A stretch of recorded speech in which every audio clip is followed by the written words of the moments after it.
Romanos ¿Quieren colocarle cuál? 12. Romanos capítulo 7, versículo 7 al 12. ¿Sí? Ya vamos a ver la ley de Dios. Disculpa, la justa ley de Dios. La justa ley de Dios. Esa era la forma en la que era. La justa ley de Dios. ¿Ok? Entonces, el motivo de este día va a ser el observar el principal objetivo de la ley cuando fue entregada de parte de Dios. ¿Ok? Y este objetivo es básicamente traernos hacia Jesucristo. Entonces vamos a estar observando nosotros el versículo 7, que es una pregunta y que comienza todo. La pregunta ¿es pecado la ley? Y a través del versículo 7 y hasta el versículo 12, Pablo responde un rotundo no. ¿Sí? Entonces, si nosotros nos preguntáramos eso, ¿es pecado la ley? Tenemos que decir, de ningún modo, de la misma forma en la que lo dice Pablo. Voy a comenzar a leer. Dice el versículo 7. ¿Qué diremos entonces? ¿Es pecado la ley? De ningún modo. Al contrario, yo no hubiera llegado a conocer el pecado si no hubiera sido por medio de la ley, porque yo no hubiera sabido lo que es codicia si la ley no hubiera dicho, no codiciarás. Pero el pecado, aprovechándose del mandamiento, produjo en mí toda clase de codicia. Versículo 9. En un tiempo vivía yo sin la ley, pero al venir el mandamiento, el pecado revivió y yo morí. Y este mandamiento que era para vida, a mí me resultó para muerte, porque el pecado, aprovechándose del mandamiento, me engañó y por medio de él me mató. Versículo 12. Así que la ley es santa y el mandamiento es justo, santo, justo y bueno. ¿Sí? Entonces tenemos aquí una pregunta que surge para Pablo, en este caso como una persona que está yendo en contra de su argumento. Si se acuerdan ustedes, la semana pasada estuvimos hablando un poco acerca de la ley, ¿no? Y les había comentado en la semana pasada que nosotros tenemos una separación con la ley, porque al volvernos creyentes nosotros, es como si hubiéramos muerto a esa ley y se hubiera roto el lazo que teníamos nosotros con esa ley. Y entonces esa separación que existe de un creyente con la ley, ahora es una unión con Cristo, con Jesucristo. ¿Sí? Entonces hay una separación con la ley, hay una unión con Jesucristo. Y entonces alguien podría estar pensando dentro de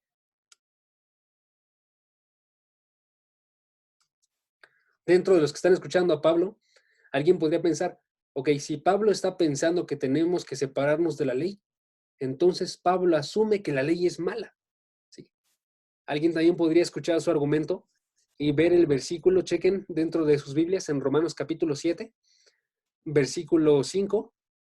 Alguien podría leer cuando dice el versículo 5, mientras estábamos en la carne, las pasiones pecaminosas despertadas por la ley actuaban en los miembros de nuestro cuerpo.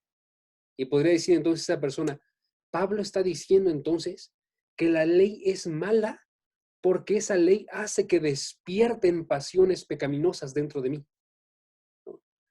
Entonces, lo que pensarían estas dos personas que les dije ahorita, estas personas que ven que Pablo quiere esa separación de la ley, esa persona que ve que la ley está despertando pasiones pecaminosas, ellos dirían entonces, la ley es pecado para Pablo. Entonces Pablo comienza con esa pregunta a su argumento y dice en el versículo 7, ¿qué diremos entonces? ¿Es pecado la ley? Y da una respuesta corta. La respuesta corta es de ningún modo, pero también da una respuesta larga. Y entonces lo que hace después de esa sección en el versículo 7 y hasta el versículo 12 es entregar la respuesta de por qué no es pecado la ley. ¿Sí? ¿Por qué? Es todo lo contrario. La ley es buena.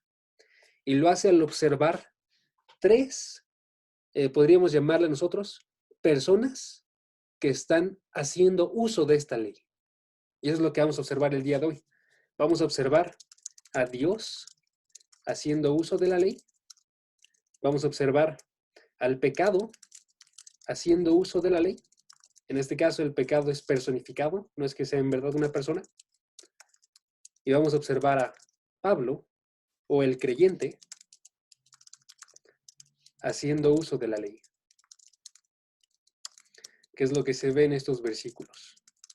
Entonces, si van a notar esos versículos, el versículo 7 nos muestra el uso de Dios de la ley.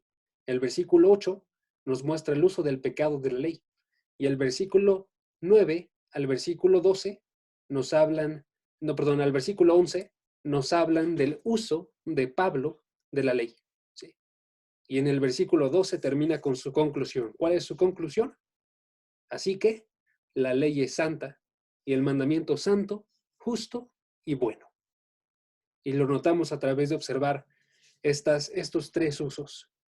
Entonces vamos a comenzar con el primero. El primero es Dios haciendo uso de la ley. Y lo que nos revela este versículo, el versículo 7, nos muestra el propósito principal de la ley. O sea, cuando Dios viene y establece esta ley, Él tiene un propósito en mente. Y ese propósito se realiza. Y ese propósito es mostrarnos el carácter del pecado. Entonces, Dios usa la ley para mostrarnos el carácter del pecado. Y esto lo hace a través de dos cosas. Primeramente, que la ley nos define el pecado. Y segundo, que la ley nos revela el pecado en nosotros. Entonces, lo que hace la ley, primeramente, es que nos dice qué es lo que es pecado. Y al decir qué es lo que es pecado, está definiendo ese pecado. Por ejemplo, la ley dice, no codiciarás, no matarás, ¿sí? No harás ídolos. Y está diciéndonos entonces, estas cosas son pecado. Entonces, chequen el versículo 7, por ejemplo. En el versículo 7, al final, dice, yo no hubiera sabido lo que es la codicia si la ley no hubiera dicho, no codiciarás. Porque la ley entonces va y muestra que la codicia, en este caso, es un pecado. Al decir, no lo vas a realizar. Y la ley define qué es lo que implica esta codicia. Entonces, el concepto de codiciar se encuentra definido dentro de la ley como un pecado. En otras palabras, lo que hace la ley es que nos define un estándar de aquello que es bueno y de aquello que es pecado. Y al definir este estándar, nos está diciendo la definición de los pecados. La segunda cosa que realiza la ley es que nos revela, aparte de eso, el pecado en nosotros. Entonces, lo que hace la ley no solamente es decirnos esto es lo que es pecado, sino que al mostrarnos que esto es pecado y observar nuestra naturaleza y observar que en nuestra naturaleza se encuentra el querer pecar, entonces yo se me abren los ojos para que yo note que lo que estoy realizando es pecado. El título de hoy, nada más lo digo otra vez, es la ley justa de Dios. ¿Sí? La ley justa de Dios. Entonces, nos revela el pecado en nosotros. Chequen el versículo 7 otra vez. Ahora un poquito antes. Dice, yo no hubiera llegado a conocer el pecado si no hubiera sido por medio de la ley. ¿Sí? Está diciéndonos, primeramente esta parte, no conocería qué es lo que es pecado.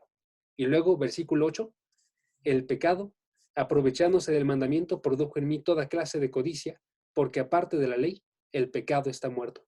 Esta parte final, aparte de la ley, el pecado está muerto, nos revela esto de que revela el pecado en nosotros. ¿Por qué?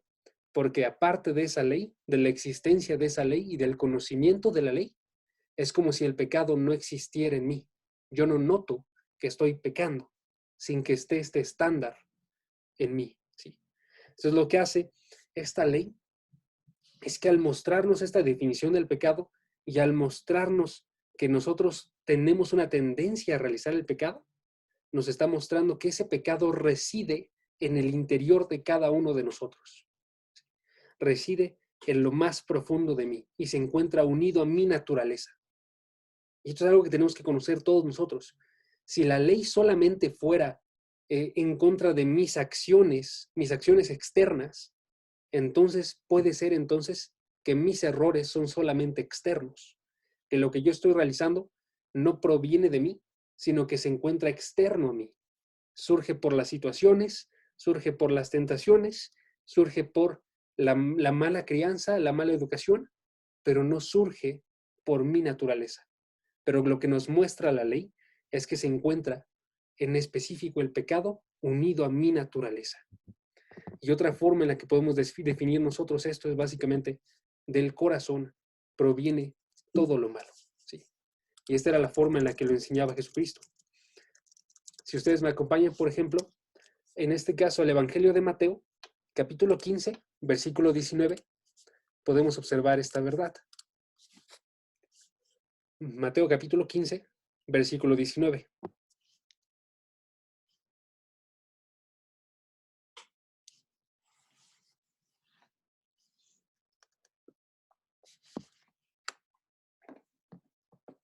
Dice el versículo, porque del corazón provienen malos pensamientos, homicidios, adulterios, fornicaciones, robos, falsos testimonios y calumnias. ¿De dónde provienen? De un mismo corazón provienen todas estas cosas. Y el corazón, este es el corazón del hombre. Entonces, del mismo corazón que surgen, por ejemplo, los malos pensamientos, como lo sucede con nosotros. Quizás tenemos malos pensamientos nosotros. Mateo 15, 19, nos dice el texto, de este corazón surgen esos malos pensamientos. Y aquel que tiene también el deseo homicida y está realizando ese deseo homicida, surge de la misma fuente. ¿Sí? Entonces, una sola fuente, el corazón de cada hombre, y se ve expresada en diferentes pecados.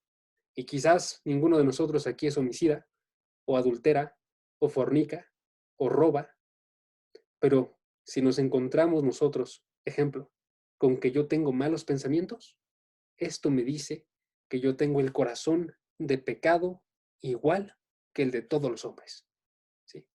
Entonces tengo que tener mucho cuidado yo cuando estoy acercándome a este pecado que está dentro de mí y reconocer que se encuentra dentro de mí. Y ahorita vamos a ver cómo es que se ve más específico cuando observas la ley. ¿Sí? Entonces, ahora, nótese, sin embargo, que podríamos decir nosotros que hay una tercera cosa que realiza la ley. ¿Sí? Les dije primeramente, define el pecado, luego nos muestra el pecado en nosotros. Pero hay una tercera cosa que nos muestra nuestro texto, que es que esa ley lo que hace es como que enciende el pecado en nosotros para que sea realizado ese pecado. Si nos regresamos, por ejemplo, al versículo 5 y leemos otra vez la frase, podemos notar que ya se había dicho esto, ¿no? Dice el versículo 5, las pasiones pecaminosas despertadas por la ley. La ley se encarga de despertar pasiones pecaminosas. Y esto es un uso que tenemos que saber que existe, ¿sí? ¿Por qué? Porque cuando sucede entonces este despertar, es que nos apunta a la maldad que se encuentra en nuestro ser, en cada uno de nosotros. ¿Sí? Entonces, los motivos, las acciones que realiza la ley principalmente son esas dos. Despierta el pecado y luego me muestra que ese pecado, despierta el pecado, perdón, nos define el pecado y luego nos muestra que el pecado se encuentra en nosotros. ¿Cómo? Al despertar ese pecado con esa ley y que nosotros realizando ese pecado vemos nuestra corrupción y nuestra necesidad. Entonces eso significa que la ley no fue creada para salvarnos, ¿no? La ley fue creada más bien para ser entregada a pecadores y siendo entregada a pecadores, esa ley entonces nos ayuda para que observemos nuestro pecado y miremos a Cristo. Y mirando a Cristo, seamos salvados. Entonces la peor cosa que podríamos realizar nosotros sería el negar la profundidad y la naturaleza de nuestro pecado.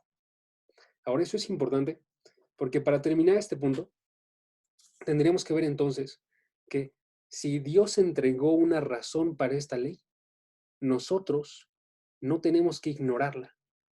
Y si esa razón era mostrarnos el pecado que hay en nosotros, nosotros no tenemos que evadir esto.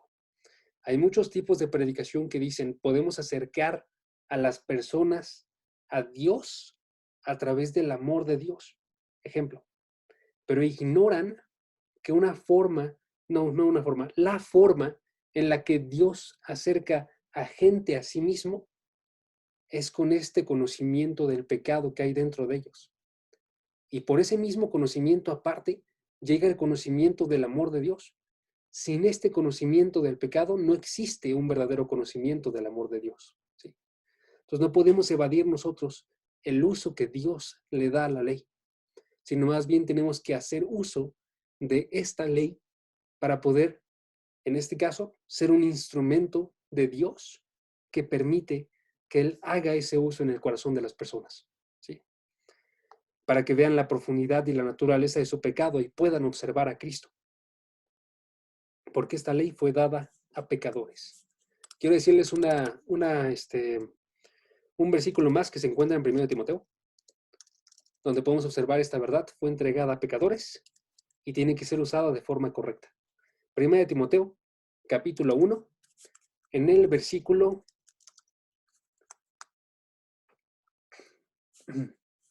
desde el versículo 7 y hasta el versículo 8.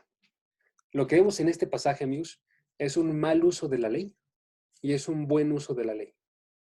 Y la parte del buen uso reconoce lo que les había comentado. Fue entregada para pecadores. ¿Es Entonces, primero de Timoteo qué? 1, 7 al 9, Jazz. Gracias. ¿Ok?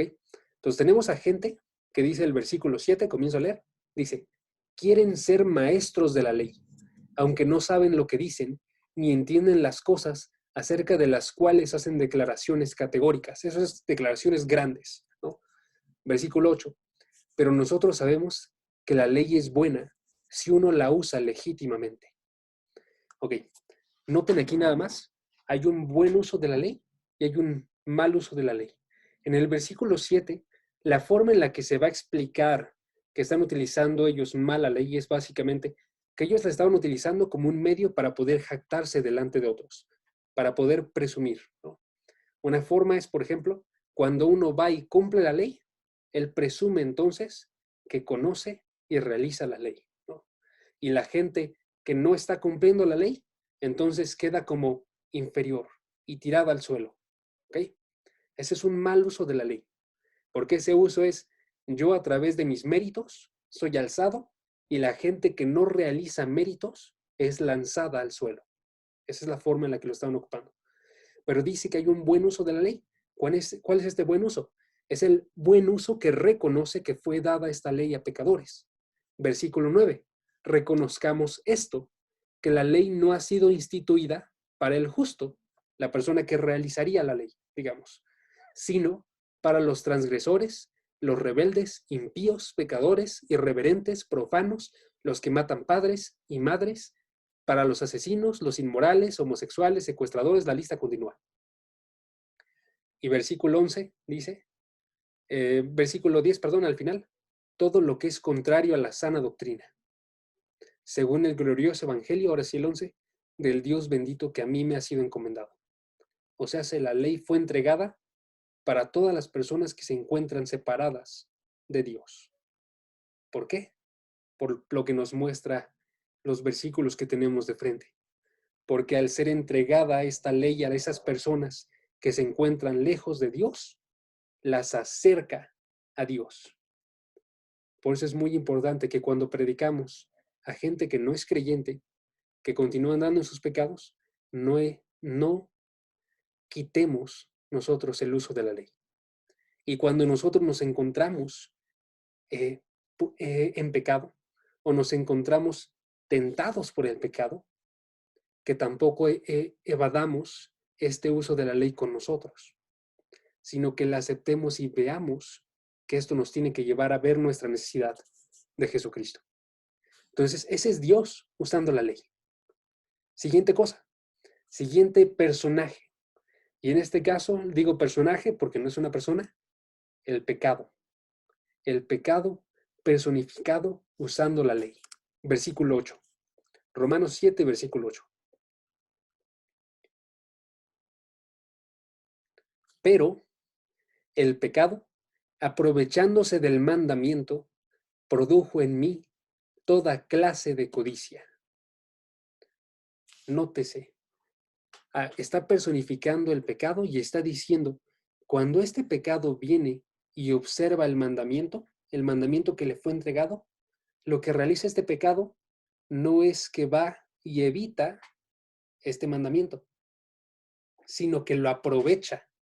El pecado va y agarra la existencia de este mandamiento y entonces él va y actúa perversamente y realiza pecado. Eso es lo que está diciendo el versículo. Aprovechándose del mandamiento, ¿cuál era el mandamiento? No codiciarás.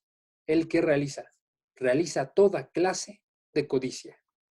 Realiza exactamente lo que no tenía que realizar. Por eso, cuando la naturaleza pecadora de nosotros, nuestros corazones van y observan aquello que es prohibido, dicen, si es prohibido, voy a tener un gozo en ello y lo tengo que realizar. Y entonces tienen una urgencia para poder realizarlo.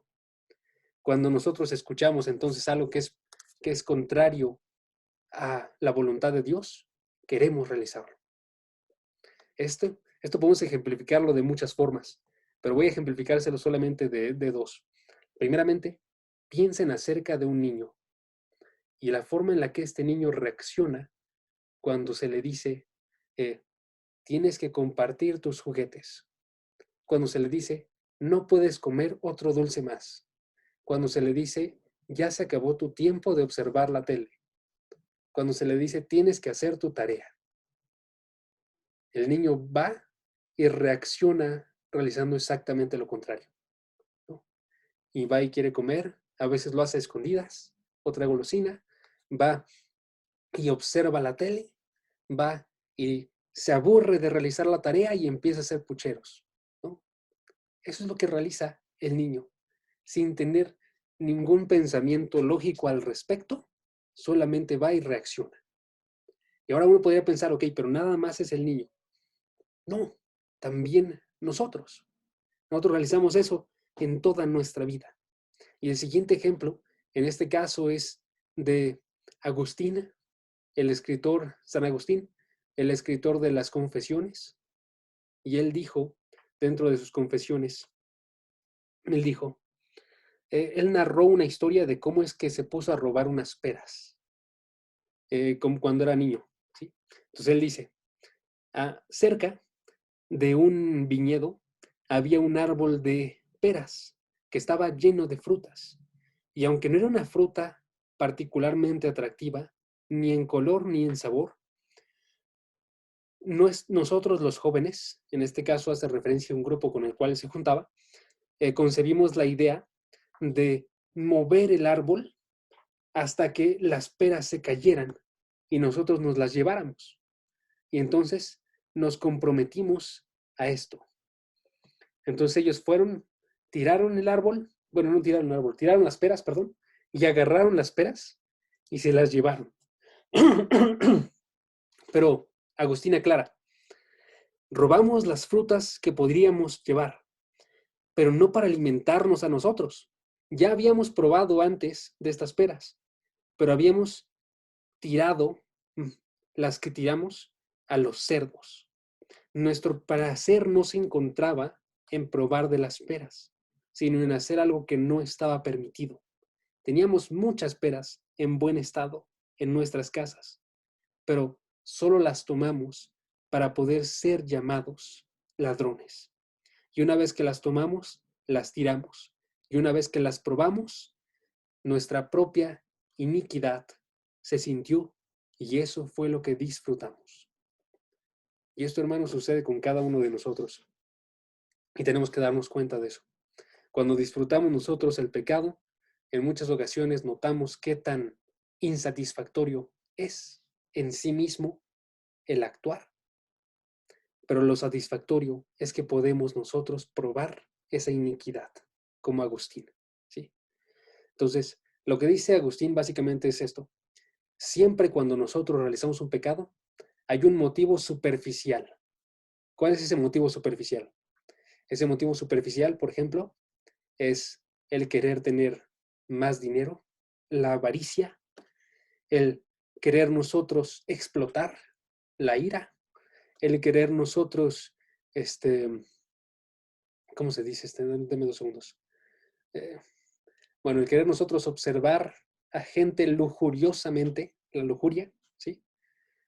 Y todos estos deseos se encuentran en una superficie. Y estos son los deseos que no satisfacen al corazón del hombre.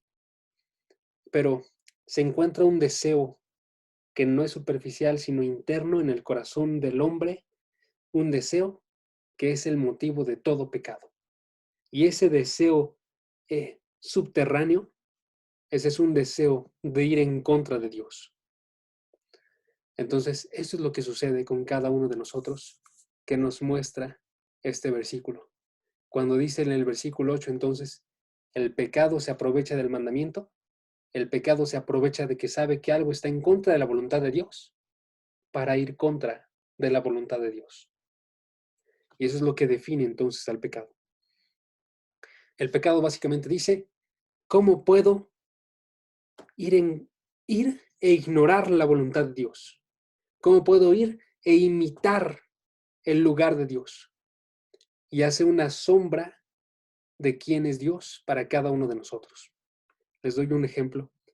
Cuando el pecado va y dice, puedo salirme con la mía sin ser castigado, este pecado está diciendo entonces, yo soy poderoso y más poderoso que Dios, porque Dios no me castiga con esto. Cuando el pecado va y decide voluntariamente, voy a realizar aquello que yo quiero y no lo que Dios quiere, el pecado se hace a sí mismo soberano, porque ahora quien rige mi vida soy yo. Eso es lo que sucede con nosotros. Queremos entonces ir en contra de la voluntad de Dios, y esto se muestra grandemente en cada uno de los pecados. Les voy a dar un ejemplo.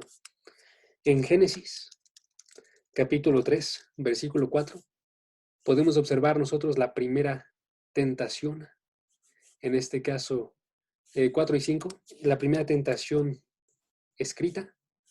Y esta es la serpiente hablándole a Eva y le dice, la serpiente dijo a la mujer, ciertamente no morirán, pues Dios sabe que el día que de él coman del árbol, se les abrirán los ojos y ustedes serán como Dios, conociendo el bien y el mal. ¿Cuál es la tentación ahí? La tentación era, ustedes serán como Dios. Eso es lo que hace el pecado. El pecado nos sitúa a nosotros como si fuéramos Dios, mentirosamente. ¿Puedo decir algo ahí? ¿Ya? Claro que sí, dale. De hecho, estoy viendo esa parte en el ITI Ajá. y acabo de ver precisamente esa parte. Y sí, es el engaño, precisamente en ese capítulo y en ese versículo es el engaño de la serpiente, a donde engaña a la mujer para que coman del árbol prohibido y pues de ahí viene el pecado. Exactamente, Jazz. Es decir, el primer pecado de todos. Uh-huh. Entonces ya tenemos nosotros qué es lo que está pasando. Primeramente, que Dios usa la ley con el motivo de que nosotros conozcamos el pecado. Pero la forma en la que sucede es que el pecado que hay dentro de nosotros, de cada uno, lo que hace es que hace uso de la ley para que observándola peque, ¿sí? Y vaya en contra de la voluntad de Dios. Entonces el pecado se aprovecha de eso, se aprovecha de la ley. Es como alguien que es incontrolable porque siempre quiere ir en contra de la voluntad de Dios, aun conociendo, en este caso, la maldad que tiene, ¿no? Y el castigo que recibirá. Y ahora, ¿cómo se ve efectuado esto? Por un creyente, por una persona que ha sido elegida por Dios. La forma en la que sucede la narra en este caso Pablo con su propia experiencia a través del versículo 9 y hasta el versículo 11. Chequen. Versículo 9. En un tiempo yo vivía sin la ley, pero al venir el mandamiento, el pecado revivió y yo morí.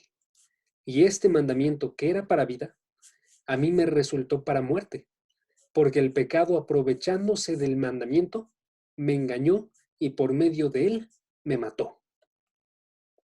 Entonces Pablo va y recuenta su experiencia de encontrarse con la ley y cómo es que actuó el pecado de su corazón para finalmente generarle a él la muerte. Eso es lo que hacen estos 3 versículos. Entonces, lo que nos muestran estos versículos son, si notan, nos muestran 2 tiempos. un tiempo de Pablo en el cual él andaba sin la ley y un tiempo en el cual él andaba con la ley. Versículo 9 dice el tiempo sin la ley. En un tiempo yo vivía sin la ley. ¿Qué significa esto? Esto significa, más bien, esto no puede significar que Pablo tenía un desconocimiento de la ley. Ojo, porque Pablo había sido criado en una familia judía y de hecho él mismo se jacta de forma grande, y lo vamos a observar ahorita en Filipenses, se jacta de forma grande que él toda su vida había estado cumpliendo la ley. Pero esto significa que la estaba obedeciendo de forma superficial, que lo que él hacía era que había recibido los mandamientos y estos mandamientos él los había estado cumplido alrededor de su vida, ¿sí? Y entonces él tenía una vida devota, aparte de la ley. Pero entonces, ¿qué significa cuando él en verdad recibe la ley? Versículo 9, continúo. Pero al venir el mandamiento, primeramente noten, venir el mandamiento, el pecado revivió y yo morí. ¿Qué significa? Significa que entonces que él recibe de forma verdadera cuál es la ley, qué es lo que requiere, cómo es que se encuentra esa ley unida a la santidad de Dios, cómo se encuentra unida al amor de Dios, ¿sí?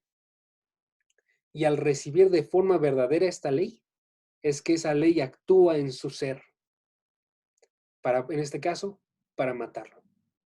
¿Ok? Les voy a explicar un poco mejor qué es lo que significa esto. Si yo me voy a Mateo capítulo 5, puedo observar, y lo hemos estado haciendo, observar el sermón del monte. No vayan para allá, por cierto, no voy a leer ningún versículo. Pero en Mateo capítulo 5, si se acuerdan, tenemos el sermón del monte, que es Jesucristo predicando acerca de la ley. Y lo que hace Jesucristo es que Él dice básicamente, todos ustedes ya tenían un conocimiento de la ley y tenían una forma definida de decir para qué era esta ley.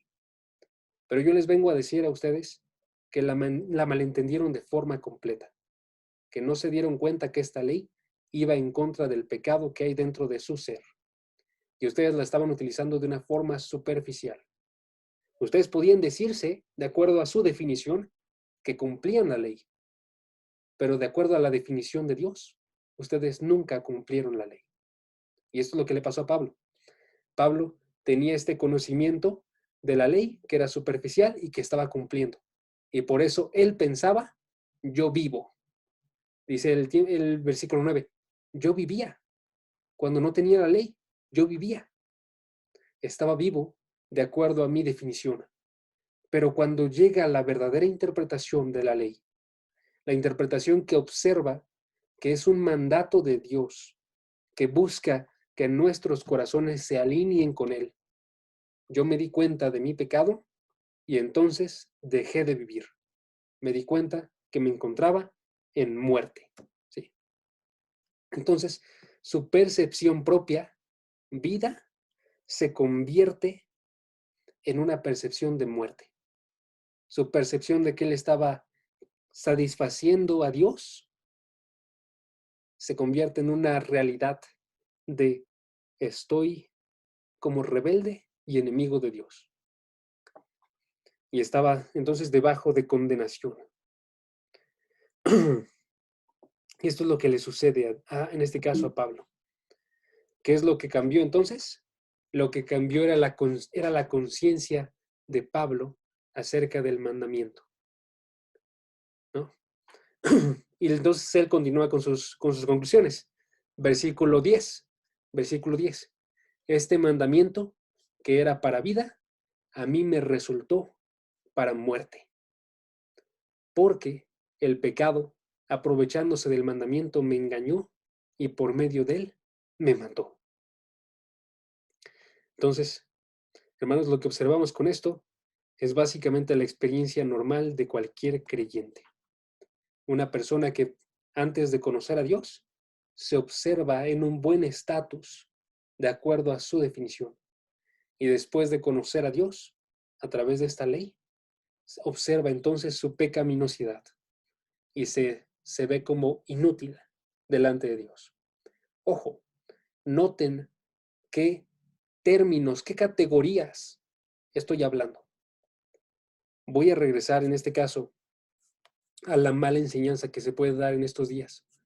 Hay una mala enseñanza que lo que piensa que nosotros somos salvos es más bien ejemplo de escuchar lo malo que tiene la gente que decir de nosotros o de las malas condiciones económicas en las que vivimos o de la enfermedad y el malestar de este mundo.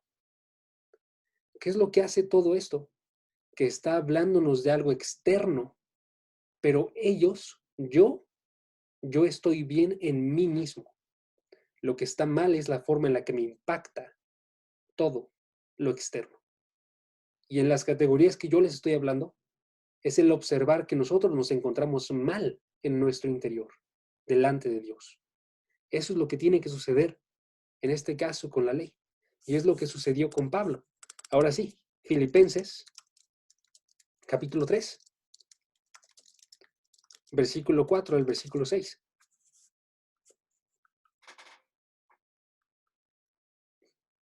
Doy un poquito para que lo encuentre. Filipenses 3, versículo 4. Dice de la siguiente forma, dice, yo mismo podría confiar también en la carne. Él tenía una confianza en la carne haciendo referencia a su actuar. ¿Sí? Si algún otro cree tener motivo para confiar en la carne, yo mucho más. Él puede estar confiado y decir, se encuentra bien más que todos los demás. ¿Por qué? Versículo 5. Porque él era circuncidado a los 8 días de nacer. O sea, él había cumplido con este mandato de la circuncisión que lo unía debajo del pacto de Abraham. Siguiente parte, era del linaje de Israel, era del pueblo de Dios. Siguiente parte, era de la tribu de Benjamín, la tribu del rey, del primer rey de Israel. Era hebreo de hebreos, eso es, uno entre todos, todo el pueblo, uno que se encontraba arriba. En cuanto a la ley, era fariseo. Eso es, estaba en la secta que se apropiaba más de la ley y tenía un mayor conocimiento de esta y un mayor celo por cumplirla. Versículo 6. En cuanto al celo, era perseguidor de la iglesia. O sea, se iba y avanzaba más a favor de la tradición de sus padres. Y en cuanto a la justicia de la ley, era hallado irreprensible. O sea, había cumplido todo. Pero ahora ya no tenía nada delante de Dios y delante de Jesucristo de qué gloriarse, porque todo, absolutamente todo, era malo delante de Dios. Entonces dice en el versículo 7, pero todo lo que para mí era ganancia, lo he estimado como pérdida, por amor de Cristo. Y es lo que tiene que suceder con nosotros. Si observamos nuestro actuar definido de acuerdo a la ley, nos vamos a encontrar muertos. Y esa muerte nos va a lograr salvar. Nunca nos podríamos salvar solos, pero a través de esto somos salvados. Y eso es lo que sucedía entonces con él. Los fariseos veían el pecado en términos externos y nosotros cumplimos el mismo acto en muchas ocasiones, pero no se daba cuenta que iba por lo interno. Y esta es la razón, hermanos, por lo cual la forma en la que habla él no es acerca de un pecado externo. Si notan el versículo 7, podemos observar nosotros que él hace referencia a un pecado interno. ¿A qué me refiero con eso? A que si tú checas los 10 mandamientos, los primeros 9 hacen referencia a acciones que podríamos pensar que cumplimos si actuamos externamente. Ejemplo, no matarás. Yo nunca he apuñalado a nadie, ni nunca le he disparado a nadie. Honrarás a tus padres, o no los vas a desobedecer. Yo los obedecí toda mi vida. No vas a mentir. Tengo un compromiso verdadero con la verdad, y todo lo que digo es verdad. No vas a robar. No voy y me acerco a ningún banco, no he agarrado de ninguna tienda, no he agarrado de ningún hermano. No cometerás adulterio. No voy y Digo, ahí no tengo otra palabra, y adultero con alguien más, ¿no? Pero no codiciarás. A fuerzas tiene implicaciones que son del corazón de la persona. Porque no codiciarás es un término, y es el último mandamiento, es un término que hace referencia a que tú estés en un descontento acerca de lo que Dios te ha dado. Entonces tienes una actitud descontenta acerca de las cosas que has recibido, ya sea tu belleza, tu salud, la aprobación de las personas, ¿sí? Tu riqueza, y dices, esto no es lo que debería de tener. Y anhelas de una forma grande tener más salud, más belleza, más dinero o más aprobación. Y eso se llama codiciar. Entonces, que lo anhelas tanto que estás codiciando. Te enamoras más de Dios, de las cosas, perdón, que de Dios. Y esa es la forma en la que sucedió con Pablo. Entonces, él anhelando algo más, en este caso, codició. Ahora, tenemos que darnos cuenta que esto sucede también con nosotros, ¿no? Cada uno de nosotros sufre de este pecado. ¿Cómo lo podemos observar en nuestra vida? Lo observamos cuando nosotros anhelamos algo. Ojo, no es malo anhelar algo. No es malo anhelar, por ejemplo, tener un mejor trabajo y tener unas mayores ganancias. No es malo querer estar mejor físicamente. No es malo de ninguna forma, en este caso, estar buscando salud a través de tu alimentación. Pero se convierte en algo malo cuando después de que tú vas y lo buscas, que es la parte que me quedé aquí, no lo recibes. Y la reacción que tienes al no recibirlo es una de insatisfacción, enojo, una de preocupación, una de, básicamente, no agradecimiento, no gratitud hacia Dios. Y eso es lo que hizo con Pablo. Entonces, esto es lo que tiene que suceder con cada una de las personas, en este caso nosotros, creyentes, antes de que nos convirtamos en creyentes, que observando la ley, veamos que ese ir en contra de la voluntad de Dios se encuentra en cada uno de nosotros. Y seamos llevados como Pablo a la muerte. Versículo 11. Por medio de él me mató. Y siendo llevados a esa muerte, podemos ver necesidad de Jesucristo. ¿Ok? ¿Cuál es la conclusión entonces de Pablo? De acuerdo a su argumento, versículo 12. Así que la ley es santa, el mandamiento es santo, justo y bueno. ¿Por qué? Porque mató a alguien que merecía la muerte, en este caso, porque anunció aquello que era pecado, aquello que no era bueno, por tanto es buena, ¿sí? Porque actuó justamente y apegada a la voluntad de Dios. Es santa, ¿sí? Entonces, ¿qué tenemos que hacer nosotros ahora? Conclusión, que es una que he estado intentando mover durante esta hora, y es la siguiente: no tenemos que ignorar la ley, ¿sí? Tenemos que poder predicar esta ley. Nunca de la forma mala que les comenté, ¿sí? Nunca con esta idea de la vas a cumplir para acercarte a Dios, sino con esta idea de mostrar el interior pecaminoso de cada persona, porque todos lo tienen. Lo tengo yo, lo tienes tú. Lo tiene Pablo, que era perfecto en su actuar. Y tenemos que recibir este anuncio. Vamos a terminar orando. Cris, ¿crees que nos puedas ayudar a dirigir la oración?